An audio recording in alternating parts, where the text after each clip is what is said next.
Hello, good evening. Welcome to Guns and Yellow Ribbons.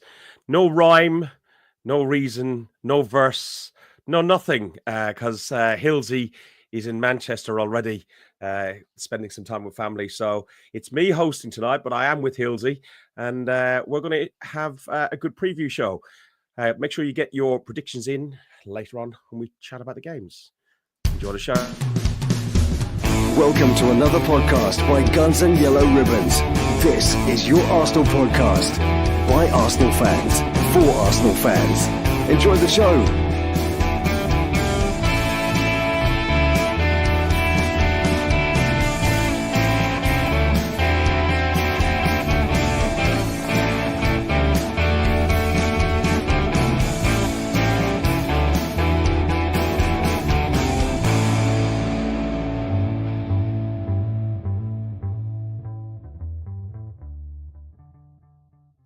Evening, Trevor. How are you in Manchester? Hello, mate. Hello, everyone. Well, to be honest with you, my son, I felt better because I didn't get home till quite late Wednesday night and then drove over to Manchester here yesterday morning. And so, yeah, I could do with a nice, easy couple of days. But, mate, no, it's worth it. As rough as I feel, it's worth it. Cause Don't tell me, because you already said to me on the phone, mate, the best away day ever. Well, it was, Ferg. It was one of the very best away trips. You know, we arrived in Eindhoven to the middle of their carnival, which basically is another excuse for thousands of people getting drunk, which suited our remit perfectly. Of course, we got to the game and we all know what the score was. Wildest dreams came true. No one saw that coming. And then, of course, yeah, we had a celebration afterwards. Great trip. Wonderful trip. Wonderful trip. And shout out to Dell, who's in the chat. His wife must be loving it because he's had an operation on his tongue. I've actually got a stitch in my tongue where my dentist clipped my tongue on Wednesday, but he's had an operation, so he can't talk. It must be amazing. She must be loving it. I can't believe you nicked my joke, Fergus. Oh, of course I did. You do it all the time. Just before we came on air, everyone, I said, I'm going to have to ask Mrs. Dale if she's enjoying the silence. And he's stolen it off me. I can't believe it. Normal service is resumed. Listen, we are gonna talk Eindhoven briefly before we go on to the predictions. But we do ask if you have got your predictions, line them up. We're going to look at the Forest game, well, all the games right through, and obviously then focus on the Arsenal game at the end.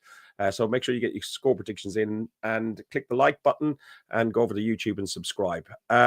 So let's look at the PSV game. Let's look at the celebrations leading up to it. So because it was celebrations because, as you said, the carnival was in Eindhoven, so everyone was in really high spirits, as we saw on Monday evening. Trevor. Yeah. Well, firstly, I would like to take this opportunity to apologise for the behaviour of Dan and Alex. I thought their behaviour was insufferable, to be honest, and I was very angry with them for behaving in that manner, and I've made sure they're aware of that, Fergus. Okay, thank you.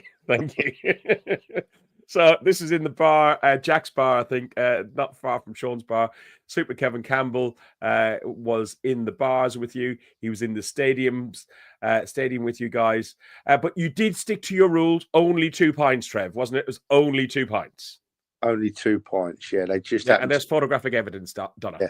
Well, you see, actually, Ferg, in my defence, they don't have pints out there. They have litres. So I reckon, a couple of litres, well, maybe it was a bit more than that. But, yeah, I wasn't far off. It was wonderful. And the sunshine there, the day of the game, we were sat there in the lovely warm weather. Yeah, it was beautiful. Beautiful. Drinking beer, having fun, which is why we go on these trips, isn't it? But little did we know, Ferg, what was to come in the evening. Totally unexpected. PSV came close at the start. They came close to scoring about a minute or so before we got our first goal. We were more or less in control of the game, but it was the first proper attack that they made, and they hit the post, corner, upright sort of thing. If that goal went in, Trevor, I don't know how, after 2 games previously in the league, not being able to score a goal, I don't know how we would have reacted. How do you think we would have reacted? I think we'd have won 7-2 instead of 7-1, to be honest. I think, Listen, at the time they hit the woodwork, Ferg, in all fairness, I was thinking, yeah, I'm still in the take a draw or take a 1-0 mode. I honestly absolutely. And when they hit the woodwork, I was definitely in the 0-0, 1-0 mode. And then, of course, a minute later, we go and score, and then we just don't stop, And what were a very good, well, I suppose they're not a top side, PSV. They've dropped a couple of places in the league, I think, recently. They've gone from first to second, Yeah, same but as us. Still taking some massive scalps. They beat Liverpool there, they beat Juve there, so they're not a bad side, but they were in shock, mate. The fans to us behind the perspex, the other side of us, were in total shock. They couldn't believe it in their faces. You could see in their faces they're thinking, "What is going on here? What is going on here?" It was wonderful, to be honest. I'm sure it was not long after they hit the bar, Jurgen Timber went up the other way, being a Dutch player as well. His first game back in Holland playing for the Arsenal, he gets the opener, and it was a great cross. I think it was by Declan Rice. Great cross lofted into him, and Timber put it away. 2 more goals ahead of the break, one by Wanyeri, then Marino, but we conceded a soft penalty by Partey, and I think it was on De Jong, and Lang scored from the spot. But the penalty I want to quickly talk about, but I also want to talk about Lewis Skelly, because at 2-0 up, we ended up having to substitute him because he got in my view, a very soft yellow card, but then he was very lucky enough to get a second yellow card. And I think good tactics it was 2-0 or 3-0 by Arteta to take him off when he did, don't you think? Oh, it was great management, wasn't it? It was great game management from Mikel. He saw that there was an issue and he took him off. I had it in my head. I mean, at the time in the stadium with my 2 drinks inside me and the perspex and the netting, it's horrendous. Hard to actually see what's going on. But I watched the game back actually on the way home. I watched it back the full 90 minutes. And I thought that the first booking on Skelly was very harsh. Yes. Very harsh indeed. And I just wonder, it's only me thinking, whether the referee had that in mind when he didn't book him for the second one. I think you bang on, Trev. I think you bang on. I think that's exactly what he did. He thought on reflection, maybe he was told in his ear that was harsh, but the second one was definitely a yellow card, and he didn't give it. I think he leveled it up. Yeah, very lucky lad. But Mikel managed the situation perfectly, got him off, saved him from any more issues, and we went on the game, mate. We can't move. I can't move. I don't know if you're going back. The first go back to what? To the party penalty. Yeah, we will do. Yeah, the Timber finish was superb. But go. The Timber finish with his header was a great header, striker's header, really was at the far post. More difficult angle than you think, and he buried it nicely, very nicely. But the Nwaneri finish, Ferg, I don't know how it came across on the telly, but he absolutely rocketed that in. Absolutely smashed it in. You know what? You're just becoming to expect it from him. He just, every time he gets the ball, it's forward. He's always looking for that move. I did see that when we're at Forest, he struggled to connect correctly with Odegaard. I don't know if Odegaard wasn't on his wavelength. That wasn't in great, but they just didn't connect or didn't move in the right way together. But blimey, did they move in the right way together at PSV? So I thought it was good.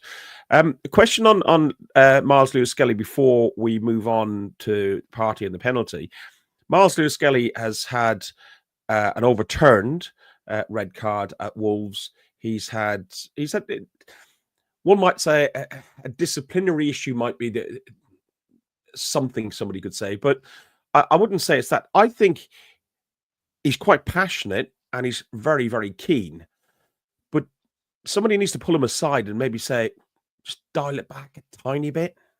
Look, he's a really, really good young footballer, Ferg, and he's just learning the game still, right? And I think that he just needs to keep doing what he's doing and learn as he's going along.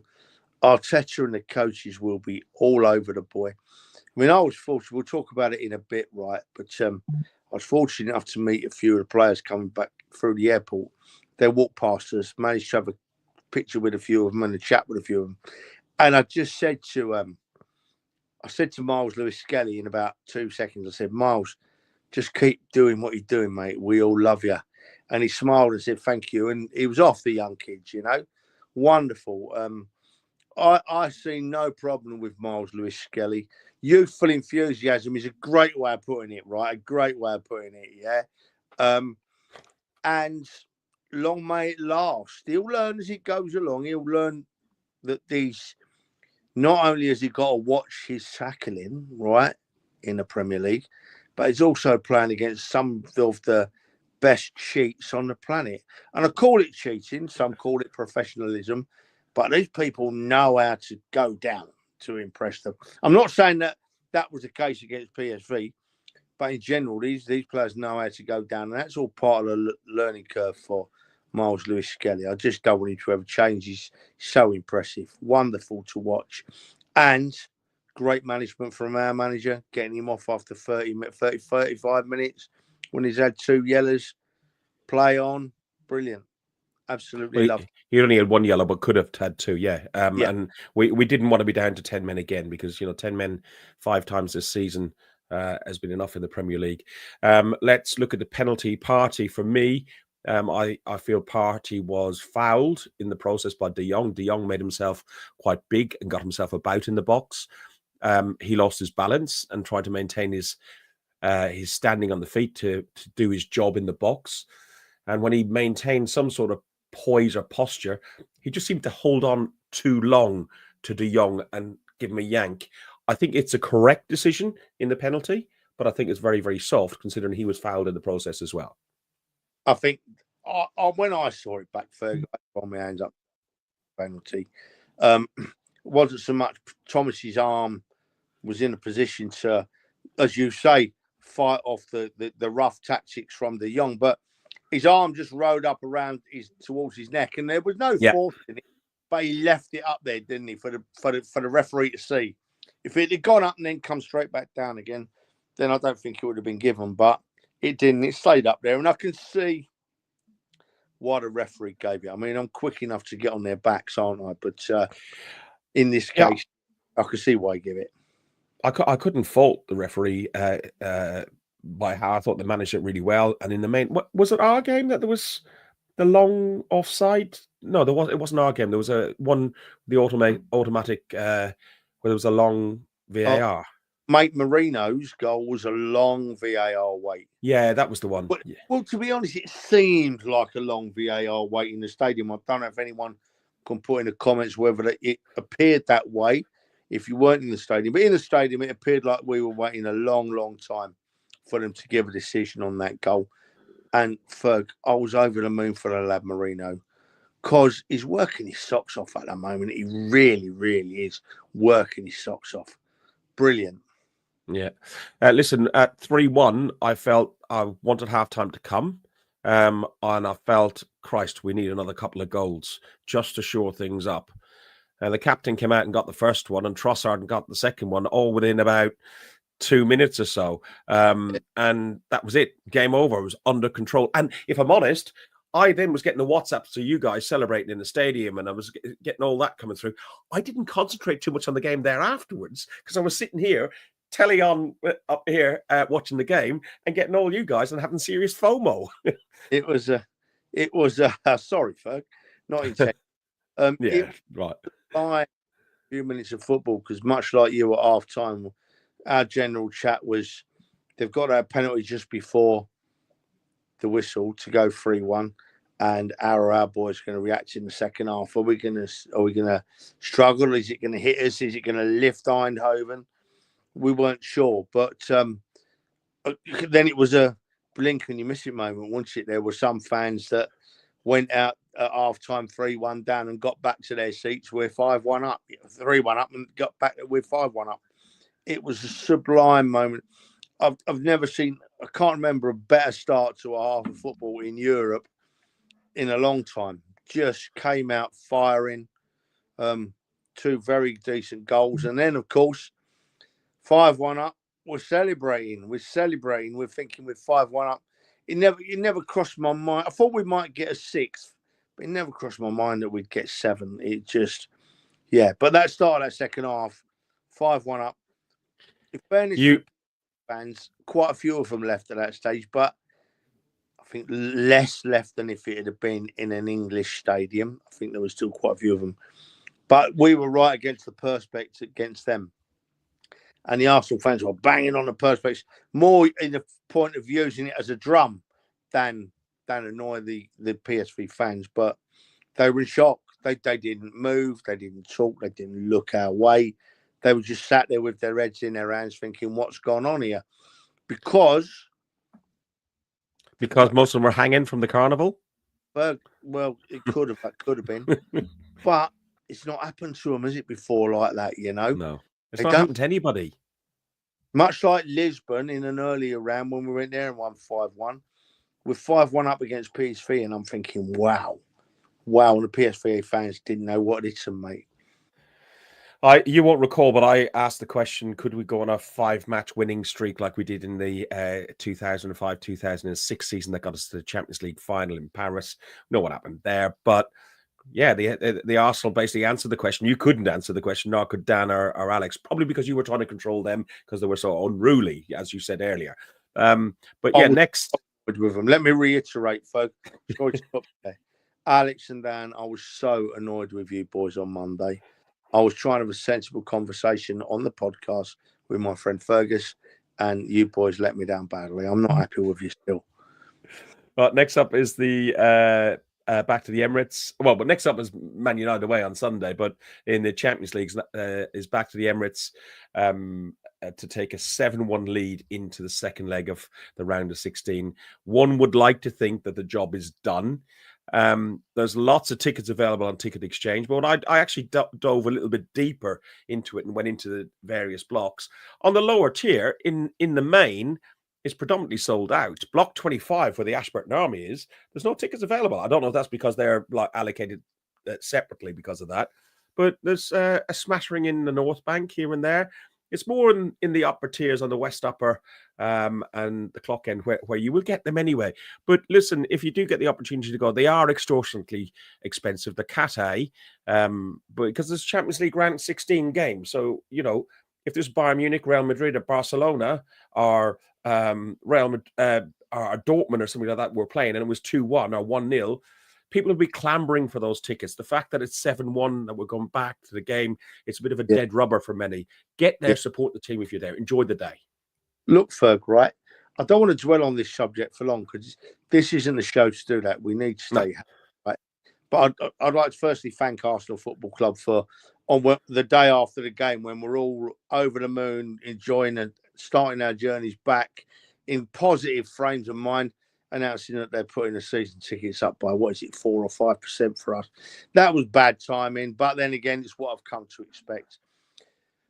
But what I will say, Ferg, right, there you go, £146. What I will say, Ferg, right, and I can only speak as a season ticket holder, is that with the price of the tickets now at the Arsenal, personally, I'm going to have to pick and choose a few games that I can't go to save a bit of money and get me money in the bank, right?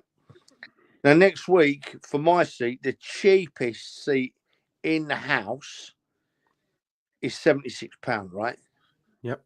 Who's going to pay that when we're 7-1 up and we're going to go with 99.999% certain we're going to go through to the next round? If people have got to pick games to miss, that's one of them, isn't it? That's one of them, you know, because then there's no competition left in the tie. So it's Arsenal's fault. It's their problem. The only trouble is they've still got the money for it because, you know, we all paid for our seats anyway. And it sells on Ticket Exchange, then that's the end of it, you know. But I'm not very happy with Arsenal Football Club with the way they are treating their fans in certain areas at the moment. I've got to be careful what I say because in other ways, they're still excellent at what they do, you know. But I really have got a bit of the and I don't like calling our great club out. You know that, Ferg, right? But I have got a bit of the way. Firstly, they're giving out information to fans I mean, in the build-up to that game in PSV, the tickets were very late being issued. That's not Arsenal's fault. They didn't have time, I think, to do enough sales phases. They went from 20 points to 0 points, right? They had to, because they had to get it done on Friday afternoon. That's not Arsenal's fault, right? But we had absolutely zero information coming out of the club about why the tickets were late, what the sales phases was going to, why the sales phases were going to be so steep at the end. And a simple bit of information coming from the club to the fans at that time would have calmed everyone down, but we didn't have a clue. It was totally, Mugabe lockdown. There was no communication whatsoever, and they leaked it to the Mirror first. Sorry, mate, say that again. It was leaked to the Mirror first about the new season ticket prices and so on. So it just generally the PR coming out of the club at the moment, they're not doing themselves any favors. They're making us feel very, very unwelcome, maybe under certain circumstances. I'm loath to say it because you guys all know how much I love the Arsenal Football Club. The Arsenal Football Club is a massive part of my life, but there's certain times when you've got to stand up and be counted, and they could have given us more information, right? Bearing in mind that some people couldn't buy tickets until Friday afternoon at 3:00. The game was on Wednesday. We're not playing around the corner up the road in North London or Middlesex. We're playing a flight away and a travel to the airport away and a booking of an hotel away. So if you can't give us... So some of that, though, is down to, as well as the new format, that once the round of playoffs, it's a very short turnover. I think even you guys said it when you were talking about booking, you had 8 or 9 days. But even then, the Champions League format doesn't help itself. The club didn't help itself. PSV issued more information about their game and their away leg, I think, before we could even issue any information out. I think the way that they've handled the season ticket increases, and they're not doing themselves any favors. But listen, we'll be there on Saturday or Sunday in Old Trafford. We'll be supporting the team. There's people like Mark on here who's paid £146 for his ticket. He's 1,000 miles. We met him in Newcastle. He's a Scottish chap. He's doing the 1,000-mile round trip. There's people who come from all over the world, and fair play to you. That's what we all do it. I'm not so far away, but I do a lot of games. Trevor, you and the boys do all over Europe all the time. It's expensive, but that's why we do it, because we love the club. And that's why football, not our football club, but football clubs in general, particularly in the Premier League, are like they are, because they know they've got wonderful fans like Mark, right? We've met Mark. He's a wonderful fan. We know other fans that travel from Newcastle to games. We know other fans that travel from Leeds. We know plenty of fans that come over from Ireland for every game. America, for every game. And the club know that. The club know that it's in our blood, in our heart. When you fall in love with something like we fall in love with our football clubs, there's nothing you can do. So to a certain extent, the club know that. I'm sorry, but I think they do, Ferg. I know you may disagree in some ways, but I don't disagree. I just don't like to sometimes open my eyes up to the way football is going. And City is a very perfect example of where it's going. Is where they said they're not going to when a season ticket becomes available from a person who passes away or who can't renew the season ticket for financial or personal reasons, it won't be made available to anybody in a waiting list, and they're extending their stadium, and there will be no season ticket holders in there. And the action that our club and other clubs within the Premier League are doing is they're happy to have a revolving fan base coming to see the games. And they want less and less of the regulars, because we buy our 4 pints when it's cheap. Some people don't even buy that many. We don't buy a whole lot of merch from them. We don't buy pizzas and all that, because we know the routine. We know what we do. So they're not making as much money out of us. Anyway, that's not what this show is about. This show is about a preview. What about the second half, Ferg? Second half. We done the second half. We done the goals. I already came along. We came out with two quick goals from Odegaard and Trossard. I lost concentration after the game from there. Odegaard got a second. And then Calafiori, the man that you're pictured with here, he got a great goal. And people are talking about him that he used to play as a striker when he was younger, I believe. Mate, I'm still not sure about his defending. He'll probably grow into that because he's quite new to us. But he could score a goal. He could score a goal. And it was hilarious because they had a big screen on the stadium with the teams and the scores on and the scorers underneath. And when our seventh went in, they'd go on to another screen. So they had it all. And then the seventh goal scorer was a flick over screen. That's how unprepared they were for it. But, yeah, it was a wonderful evening, an amazing evening, a great away performance from a great club. I'm thinking about PSV next week. I'm thinking about Man U this weekend. But you know what, mate? And I have to admit it, and I hate to admit it, half of my mind is getting off to Madrid. Yeah, I know. You know, I can't go again. I'm so desperate for to win this bloody thing, you know. This Champions League, we're too big a club to have never have won it, right? We're too big. We have history and we have tradition and we have great football teams. And we've always fallen short in it. And it's time. It's time we won it, Ferg. It really is. It is, mate. It is. I'm just trying not to get too excited, only because I don't want to be disappointed. But I'm more than certain that we'll get to the final. And I'm more than certain that when we get to that final, we'll win it. And I'm more than certain, despite me being in Germany, I will not be there to celebrate it with you guys because it's sod's in law that I'll be in Dresden for my daughter's wedding. Not that I'm not looking forward to my daughter's wedding, but yeah, it's just this. Before we finish and before you reply to that, this photo is amazing. These two photos are amazing.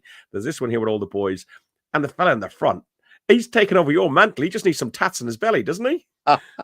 He was a lovely chap. He was just sat in his seat there, enjoying a drink, and we all got behind him and got a picture taken, and he decided he was going to join in, and rightfully so. Good luck to him. And just to confirm, the score was how many? Do you want to count the fingers there? Go on. 7, I think, wasn't it? 7, absolutely 7. Unless you're from certain parts of the country, and then you probably have 11, but we're not going to go in. Right? We're not going to go in. By the way, people, before he moves on now, I must tell you all tonight, I forgot to bring my computer with me to Manchester. I apologise to Fergus for that and to you guys. But I can't see any comments tonight. I can't see how many people are watching. All I'm doing is sitting, talking to my phone, right? Because I have nothing. So if there's any cock-ups or any message tonight, it is firmly my friend Fergus's fault. That's the other way. You just cocked up. Listen, I know that you do a lot of European travel, so much so that it's cinematic beauty. Everyone deserves to find somewhere. Hey, welcome. Somewhere you can do your thing. Be yourself. Where no matter who you are or where you're from, you can feel proper comfy. Spend time with the ones you love. Be free. Where loyalty is rewarded. Somewhere just right. Where you're surrounded by people who got you. And you can all be together. Dream together. Number 1, David Seaman. Number 3, Nigel Winterburn. Number 6, Tony. Somewhere that feels like home. Even when you're away. Yeah. I got 3 doubles.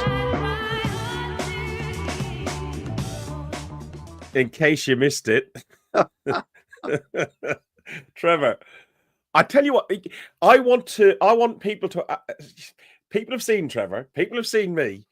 Photoshop is fantastic. Listen, those guys are absolutely amazing at what they've done there, Trevor. I've always had a nice pair of boobs, Fergus. How dare you make that insinuation, you know?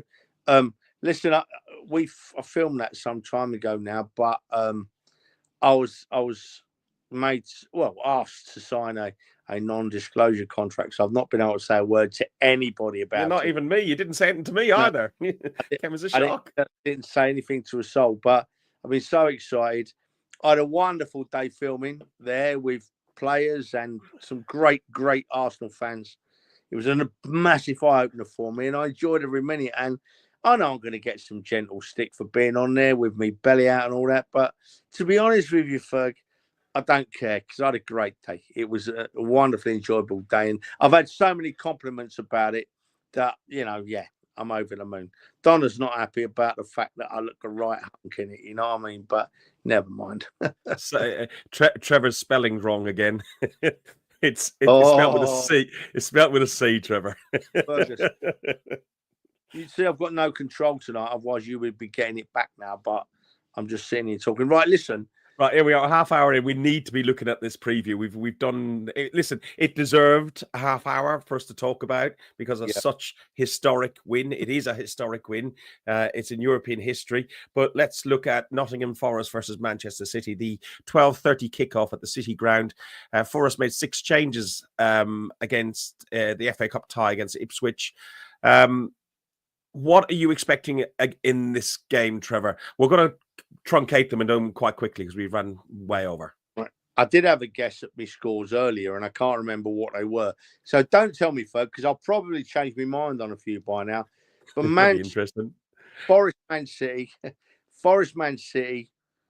I think Forest are going to beat Man City, to be honest, if they play to their best. I went the same score as you. I went Forest 2. Man City 1. I'm just going to put this banner up so people. I got it right, did I? You did. We both went for the same. We both went for Forest 2-1.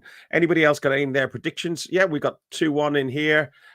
We've got 2-1 as well from Jeff. So 2-0 from Arnie.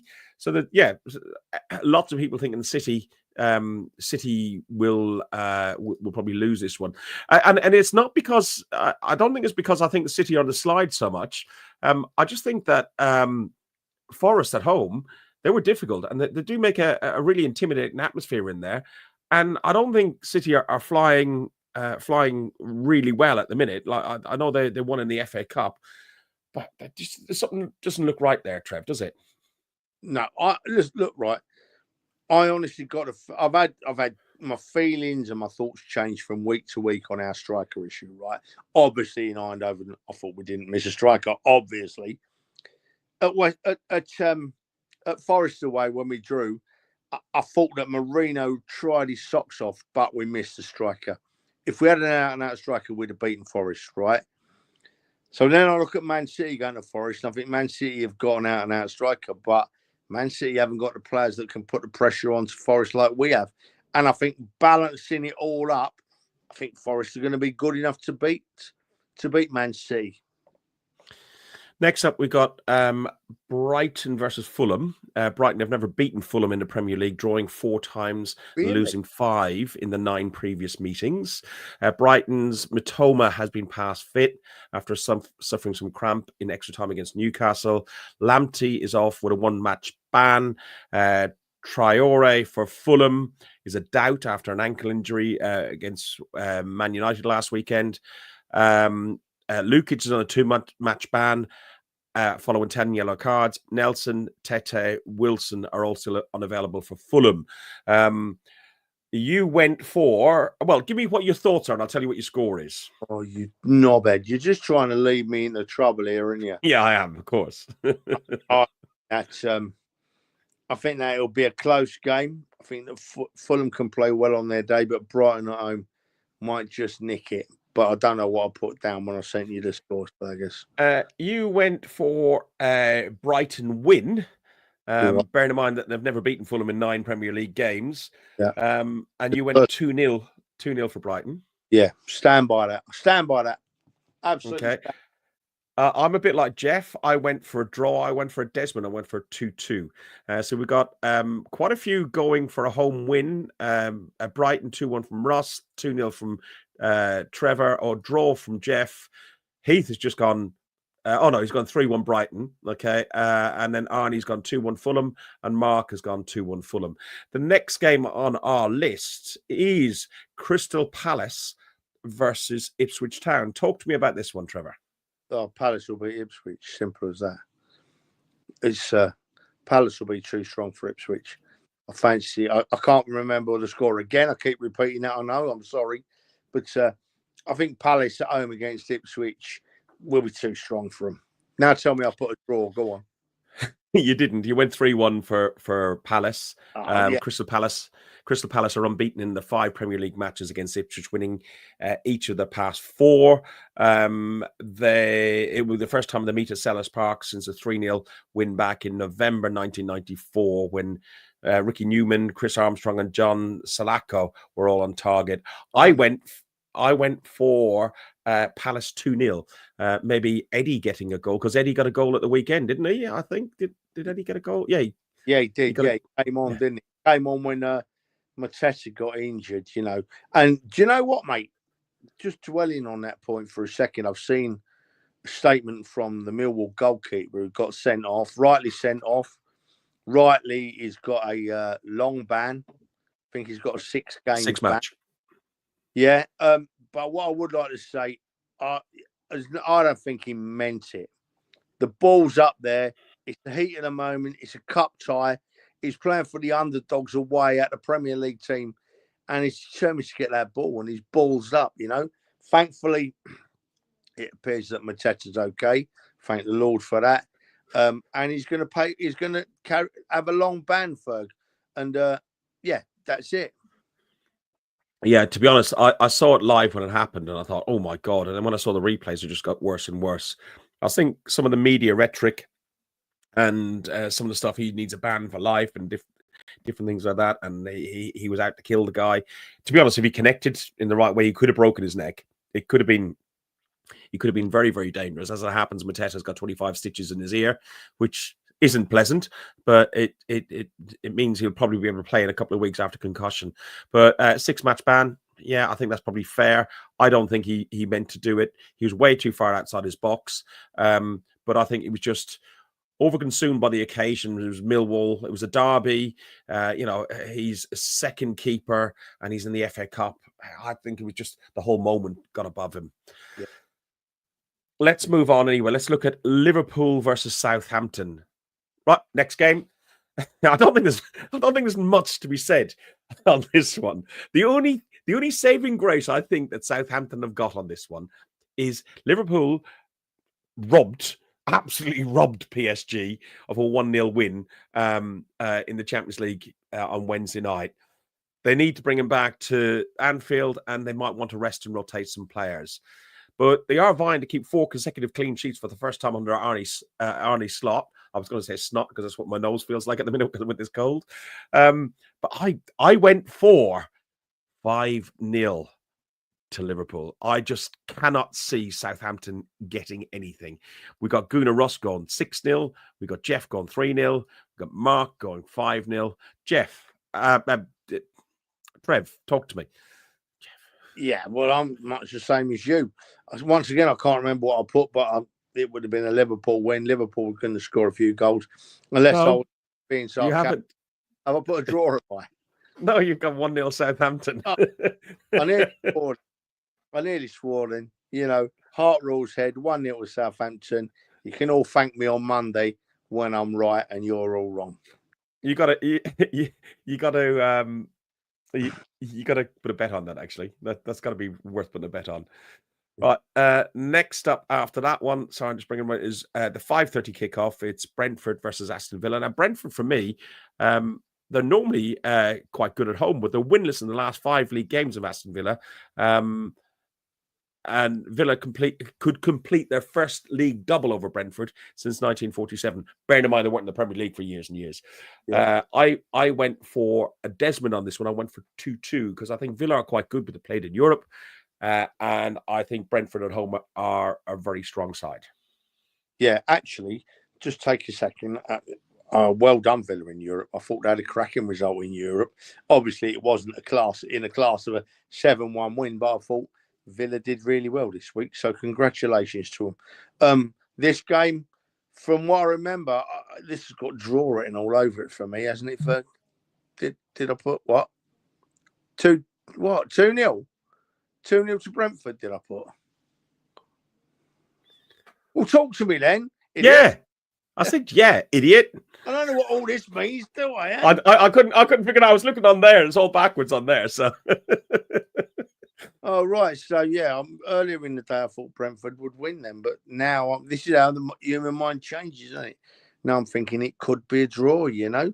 So, anyway, I don't think Villa will win away there. How's that? So the next one is it's Wolves versus Everton. Is 8 o'clock on Saturday. So this Saturday is a big day for football. You know that it's a day that you want the wife to want to go out for the mates and have a lunch and everything else. Just go, don't worry, darling. I'll stay at home. I'll look after the animals. I'm just going to stay indoors. You got 12:30. You got all the 3 o'clock kickoffs of 5:30 and 8 o'clock. It's a perfect day for a want to go out with a mate. Unfortunately, my wife doesn't want. What's that? Driving home on Saturday. Well, I'm driving on Saturday, so I shall miss the early ones, but I should get the later ones. Now then, what is it? Wolves, what? Wolves, Everton. Wolves, Everton. Everyone knows I've got a soft spot for Everton. Everybody knows I want to see him stay in the Premier League. I'm looking forward to buying my ticket on Monday for our last ever visit to Goodison. But right now, I'm thinking this is going to be a draw, Ferg. I think an away draw for Everton will be good. Does that tally with what I put earlier? You done 2-2, yeah. You went for 2-2 on that one. I agreed with you. I think it was a draw as well because they've lost Mateus. Yeah, it's just like that. Yeah, I'll do that to you every now and then. Yeah. Mateus Cunha begins his 3-game suspension after receiving a red card. I think we dodged a bullet there. Great potential striker, but so volatile. How do you feel about that? Now, 1 second, Trev, because your audio cuts out when I talk because you're on the phone. How do you feel about that? Would you like a player like him with some needle and a bit of fight, or do you find him just a bit too unruly? I've got to right up with you and the other lads in the WhatsApp group, because I don't know if you remember, but just before the January transfer window, when Cunha was being mentioned about a move to the Arsenal, I said I wasn't keen on him because I thought he had a bit of an attitude problem and he might get himself in trouble at times, yeah? And as I said earlier about Premier League players, if they know a player's going to react, right, they'll be at him. So Cunha has got to learn to keep his temper under control, his emotions under control. And I actually said to you boys, I don't think I want him at the Arsenal. And I was called out a bit for it. But I think that what we saw, was it last week or the week before again, Ferg?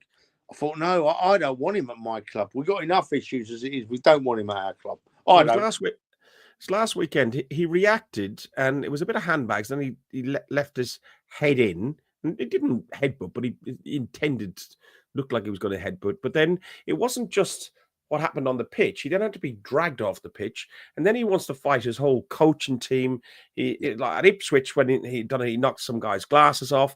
It's just not what's required. I did worry. I think I was with you, and I thought he was overpriced because they were talking about 70 or 80 million, and I thought he was over fiery. So I wanted other players. That's the second time this season he's lost his head like that. You've just reminded me, Ipswich, and then last weekend. And when you get the likes of Bruno Fernandes, James Maddison maybe, and some others, they'll know what he's like, and they will be at him from the start of the game now. They will be at him, hoping they can provoke that reaction. Could you imagine a Northern Derby with him in there, and you'd have, like, as you say, Madison or anybody just be like chipping at him and in his ear. Yeah.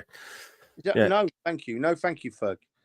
Leicester have lost 11 of the last 12 Premier League games. Chelsea are looking for a 5th consecutive win over Leicester in all competitions. It's Chelsea. They host Leicester. Horseface's team is doomed. They're Southampton, Leicester.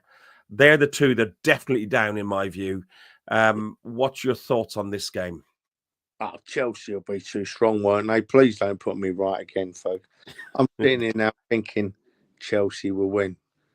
4. Yeah, it wouldn't surprise me if they score a load against Leicester. Leicester don't seem to be losing their form at a time when, if they're going to stay in this league, they need to be picking up form and playing better under a relatively new manager like Ruud van Nistelrooy and starting to get a few results in. Well, in fact, it's the opposite, isn't it? They're not playing well at all. They're getting beaten every week, and there's been no effect from Ruud van Nistelrooy coming in as manager, which I love.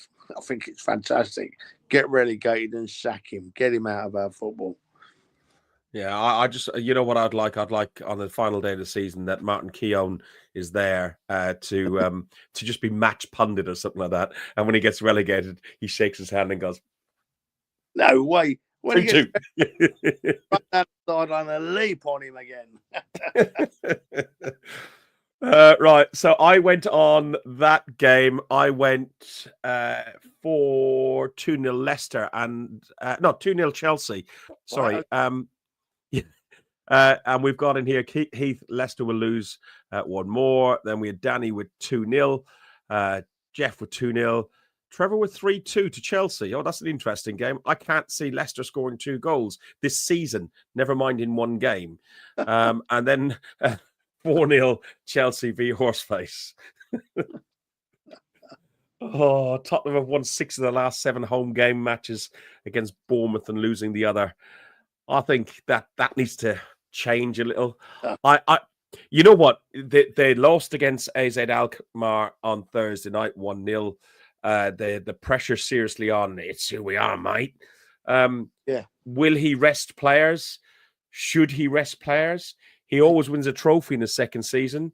You know, they were at the start of that competition. They were favourites to win that competition. I don't think they are now. What do you reckon on Tottenham versus Bournemouth? How on earth has he been nominated for Manager of the Month? Yeah, he's won 3 and lost 1. But my God, look, he's Manager of the Month. He's not Manager of the Minute, let alone Manager of the Month. Bournemouth are absolutely flying. They're playing some wonderful football, missing a few players from injuries, but it's absolutely not touched them. Bournemouth will win at Tottenham. Bournemouth will win at Tottenham. Is it on Saturday or Sunday, Ferg? Sunday at 2:00, same as the Chelsea game. Sunday, 2:00. Bournemouth will beat Tottenham. That's my banker for the weekend. Bournemouth are too good. I'm hoping for the Bournemouth to do the double over them. They beat them 1-0 at the Vitality back in December.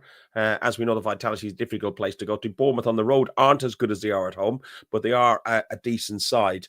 I went, and I genuinely went, because normally I'll predict a score thinking, yeah, well, I don't want Tottenham to win and I don't want you to give me a hard time. But I genuinely went for 2-0 to Bournemouth, and I think that will be the case. We'll come back to the Arsenal game. That's the final game we'll talk about. But the Monday night kickoff is West Ham versus Newcastle. Paqueta could return after missing the last 2 matches with an ankle injury. He might miss the rest of the season and the rest of his career. West Ham have failed to win at the last time they've hosted Newcastle, and they've drawn 2 and lost 3. The reverse fixture earlier this season ended up being a 2-0 win to West Ham, which was a shock on a Monday night football. West Ham had a lot of Monday night footballs and a lot of good results. Where do you see this one going, Trevor? Mate, listen, right? Why is it only when they play us that Newcastle turn it on at home? I know they're shit otherwise, aren't they? I've seen them play some awful, awful games at home, right? And when they play us, they turn it on. What is going on? At the moment, Newcastle are really in my bad books, Ferg. I'm not keen on... You mentioned the word Newcastle. I'm not happy about it. I've got the ump about it. I still can't work out how we managed to lose to them. So they beat us so comfortably. We weren't in the games when they played us in the 2 semi-final games. So I'm not keen on them. But having said that, I know that you've got a little soft spot for West Ham, you know what I mean? West Ham. I think that this will be a draw, Ferg. This will be a draw. I think Nolan's playing really well. I like the way he plays. Someone asked me the other day if I thought he could get in the Arsenal side. And I said that as good as he is, I can't see where he'd get in our team, especially not with our youngsters coming through. But nevertheless, quality player. I think it'll be a draw, Ferg. I do. Yeah, you did predict a draw. You said a 1-1 draw. I also predicted a draw. I went 2-2. I was actually also considering 1-1. I just didn't know which way it was going to go. But you are right, though. Newcastle just they really get up for it against us. And, they've got themselves to the League Cup final. They've got Anthony Gordon's got himself stupidly sent off in his final game, and in the last game he played, and he won't be allowed to play in the League Cup final.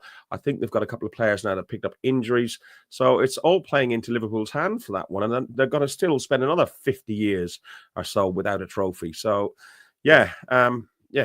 Let's have a look at what we got predictions in here. I'm trying to do everything, so I have to come back to these. So we have got Gary saying 2-0 West Ham, Arnie gone 2-1 West Ham, Jeff gone 2-1 West Ham, Heath is just gone West Ham. Irish Mick is saying 2-1 West Ham, Gooner Ross 3-1 West Ham, Danny also 3-1, and so is Trevor. What does Ross say here? They sit with a low block. All right, okay. Talking about Newcastle, the way they do a low block against us, but they didn't do that against us on the away leg, which caught us out. So, and they scored early and killed the game off. Absolutely killed the game off. I really hate agreeing with you sometimes, but that second leg, exactly, you've summed it up exactly. Completely unexpectedly came at us, and beat us. Oh, anyway, let's not dwell on that anymore. Man United have lost the last 4 Premier League games against Arsenal, the longest run against the Gunners in their league history. Do you want me to repeat that? Oh, mate, it's still, for us fans that are old enough to remember the wonderful battles against Manchester United in where we had some in the 80s, some in the 90s, some in the noughties, It's to win 4 against Manchester United gives me enormous pleasure. Enormous pleasure. How on earth this current Man United team managed to knock us out the FA Cup at our own ground, I will never, ever understand in a million years. If I thought about it for the next 7 days without thinking about anything else, I still wouldn't put any logic in how Man United managed to beat us at the Emirates in the FA Cup. We are going to turn up on Sunday with that in mind, right? We're not going to worry too much about Wednesday. Is it Tuesday night, isn't it? Wednesday night. Sorry, excuse me. We're not going to worry too much about Wednesday night against PSV, and we are going to rip Man United apart.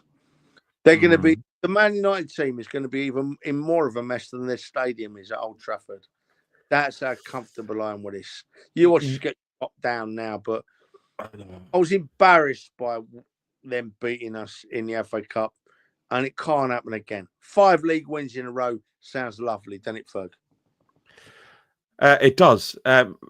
Hente asked, what did I say about the history? I said Manchester United have lost their last 4 Premier League games against Arsenal, the longest run against the Gunners in league history. I can see I'm going to get corrected here, don't you? I can sense a Henty correction coming on here. Yeah, but Henty, there's a very big British international sports website and news website that I'm reading this stuff off. I don't think it up. Don't worry. And I got up the stats and stuff like that. So I'm just working on that. Look, they've come out and top us, as Trevor said, in January. They knocked us out in the FA Cup 3rd round. Arsenal could win consecutive away league games against Manchester United for the first time since 1979, Trevor. 1979 is the last time we've done the double over them in the league. And we beat them in a wonderful cup final that year. The 5 minutes. We did. I'll never forget. As long as I'm sucking in this oxygen, there's certain games in my life. I've not got the best of memories, Ferg, far from it. But there's certain games in my life of being an Arsenal fan that will forever stick in my memory. And the 1979 FA Cup final is one of them. A wonderful day to be an Arsenal fan. Anyway, carry on, Ferg. Yeah, no, to be honest, in lockdown, when they were showing on ITV4, they were showing all the old games. That's one game I did watch, and I won how football was played, because I don't remember 1979. I was 8 years of age. I probably wouldn't have seen it when I was living in Ireland anyway at the time. Actually, I do vaguely remember. I think the year afterwards was Man United Liverpool or something, because my dad was a Liverpool fan, and I do remember watching that. So, but we were in the final again, and we got beaten by West Ham. yeah, by West Ham, yeah. And 78 we were in the final as well, weren't we? So it was, you what, mate?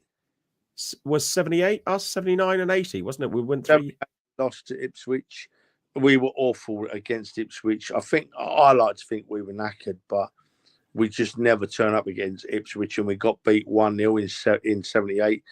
79, cruising to a 2-0 win. Last 5 minutes, Man U come back and make it 2-2.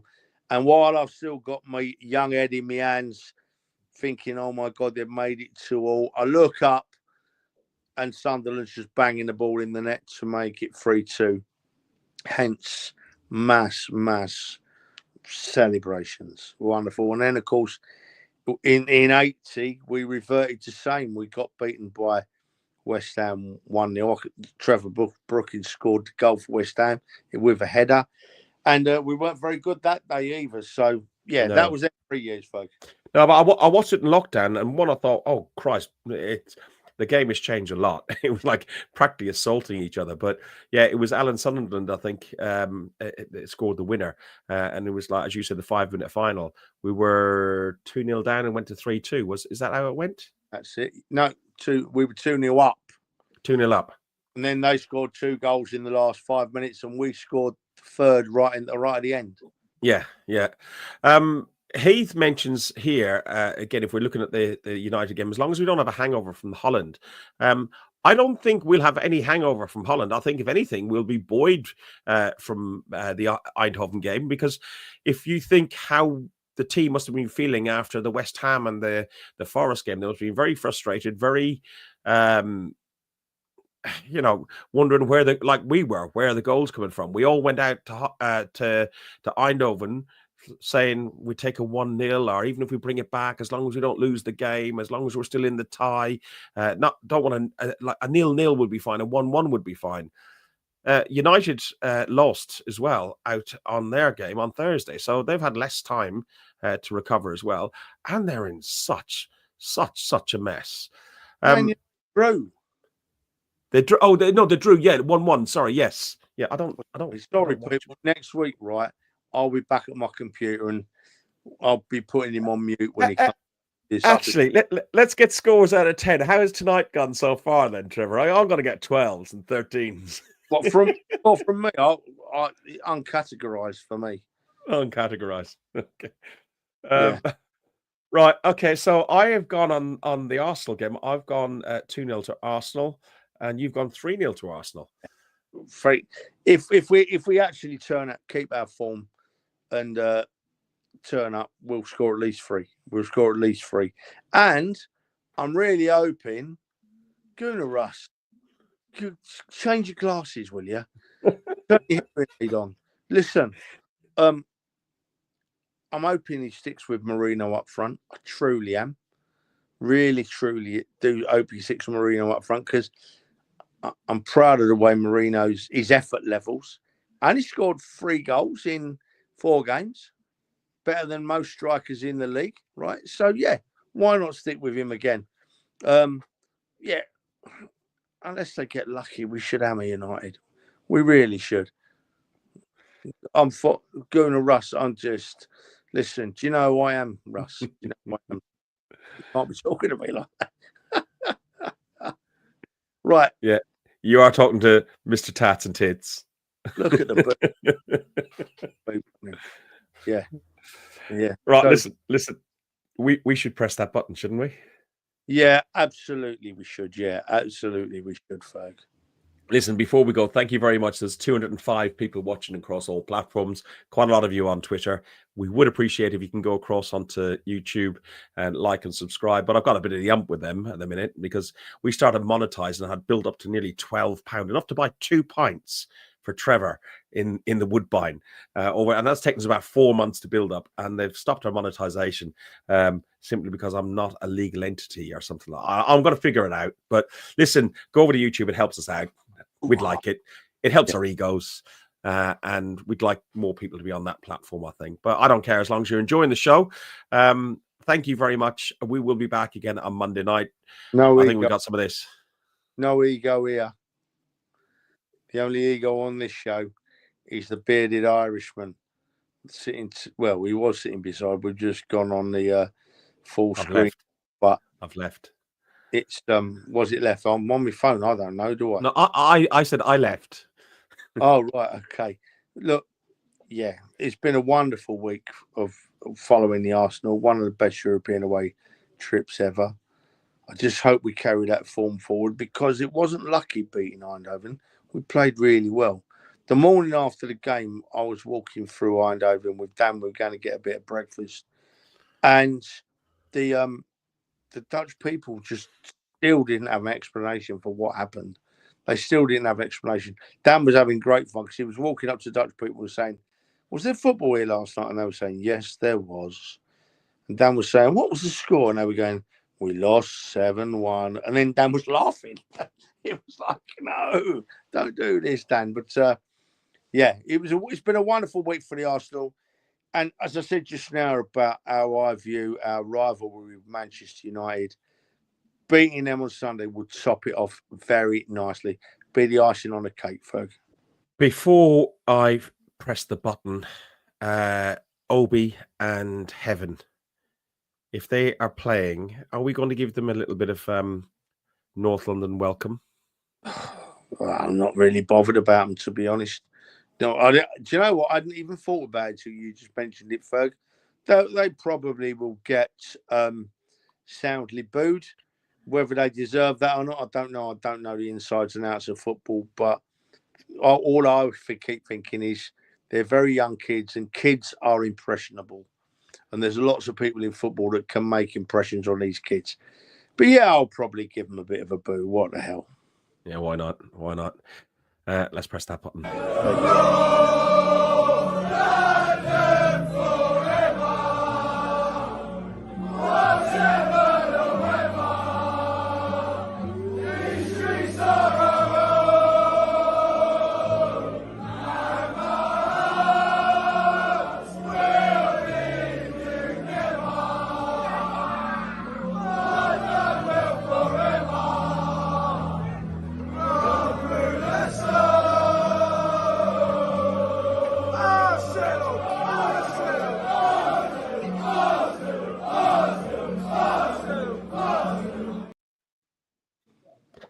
Trevor, I know you're not going to meet us on Sunday because you've got commitments in Manchester yourself anyway, and you've got to pay back for all that time in Madrid and the time in Eindhoven. So a right choice, in my view, a right choice. I have the most, anyone that's met me knows I'm a very lucky man, right? And but then anybody who's seen them pictures of my body over the last couple of days, my missus is a very lucky lady, so it works both ways. But the thing, no, Trevor, the thing is, Donna doesn't need Photoshop. Well, that's out of my control. No, I wouldn't say it's Photoshop, Fergus. I would say it's angles. They're very good angles. But yeah, so I've already booked Madrid, so we can't afford to lose 7-0 on Wednesday night because I've already booked Madrid, booked flights, booked hotels. I'm ready to go again. So this weekend is family time. Good. And as Kevin would say, and he'll be in this video when we play at the end, love the people you love. And that's exactly what you're doing Sunday, mate. I'll speak to you, I'm sure, on the way up when we're getting drunk on the train. And you'll hang up several times. I'll keep on ringing back and keep on winding you up. But that's what I do, because that's what we do, isn't it? Strangely enough, I've done it this afternoon. Your phone number is already on block, so I won't even hear. I've got a second phone. Up the Arsenal, fuck the Spurs. Thanks for listening to Guns and Yellow Ribbons, an Arsenal podcast by Arsenal fans for Arsenal fans. Follow us on Facebook at Guns and Yellow Ribbons or Twitter at Guns and Ribbons. And remember to rate and review us too. Up the Arsenal.